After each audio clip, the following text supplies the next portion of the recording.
Subscribe करें हमारे YouTube channel को और बेल आइकन को प्रेस करें हमारे लेटेस्ट वीडियोस को देखने के लिए।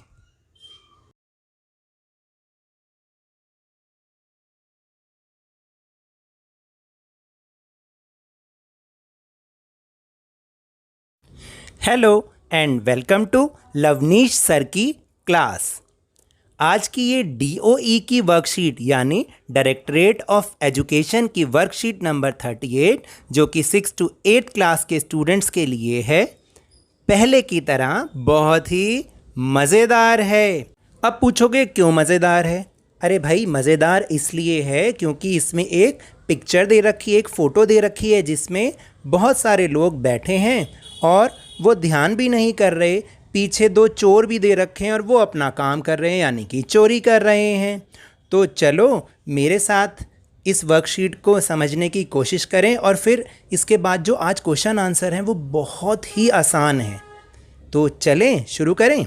चलिए सबसे पहले देखते हैं, एक पिक्चर है। इस पिक्चर में बहुत सारे लोग बैठे हैं, कुछ बच्चे भी हैं और जानवर यानी डॉग भी है। वो सब अपने ध्यान में मस्त होकर बैठे हैं और पीछे दो चोर चोरी कर रहे हैं, लेकिन इन लोगों को कुछ भी ध्यान नहीं है।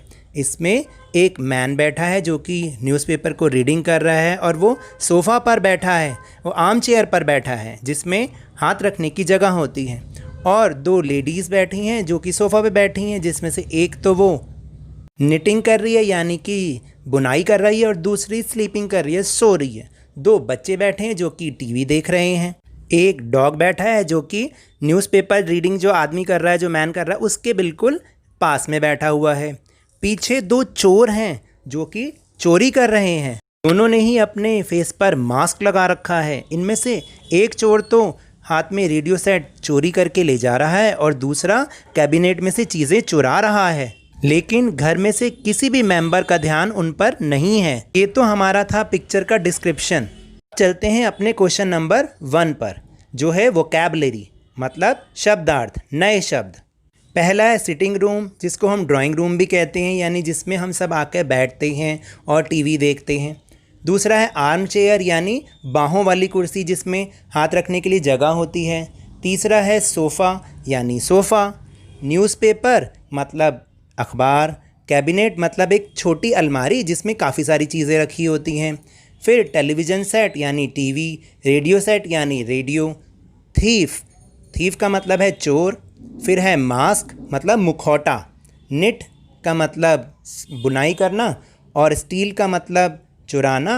और लास्ट में है नोटिस का मतलब ध्यान देना। दूसरा क्वेश्चन है मेक द सेंटेंस।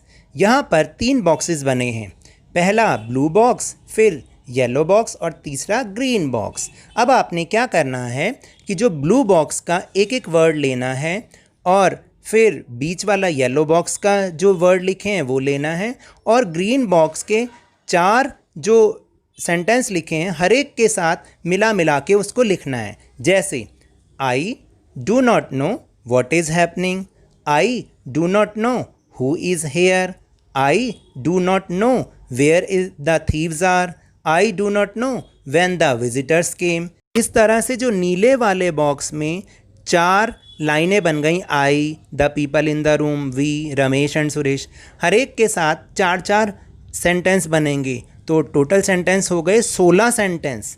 अब दूसरा करते हैं, वो है the people in the room do not know what is happening, the people in the room do not know who is there, the people in the room do not know where the thieves are, the people in the room do not know when the visitors came. समझ में आ रहा है?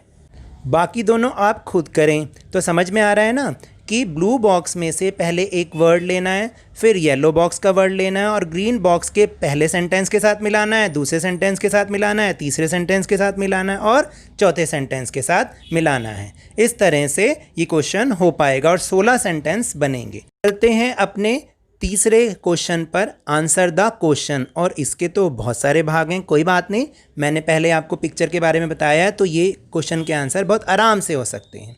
पहला A, are the 2 children watching television? Answer is yes, the 2 children watching television. B है where are they are sitting in sitting room. Third C part है, who is sitting in the armchair, यानी armchair पर कौन बैठा है। Is the man is sitting in the armchair, वो आदमी arm chair पर बैठा है, या पापा भी लिख सकते हैं इसकी जगह।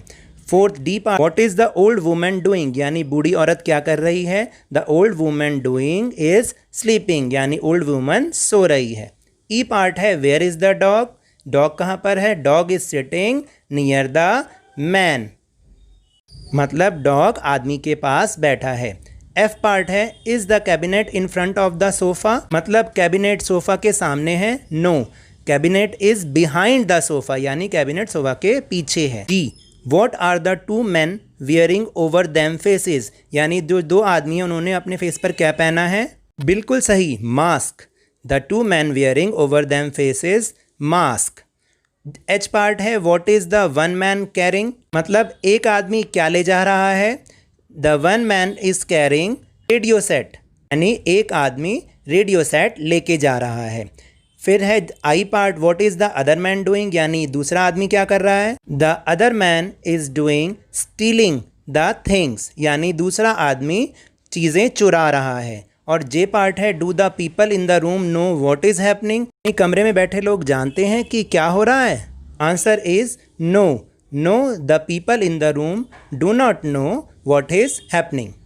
तो अगर मेरे इस तरह समझाने से आपको थोड़ा सा भी समझ में आया हो, इस चैनल को सब्सक्राइब कीजिए, लाइक कीजिए और ज़्यादा से ज़्यादा शेयर कीजिए, और मेरे साथ इसी तरह खेल खेल में वर्कशीट को समझते जाइए और खूब मज़ा करिए, खूब मन लगा के पढ़िए। Thank you.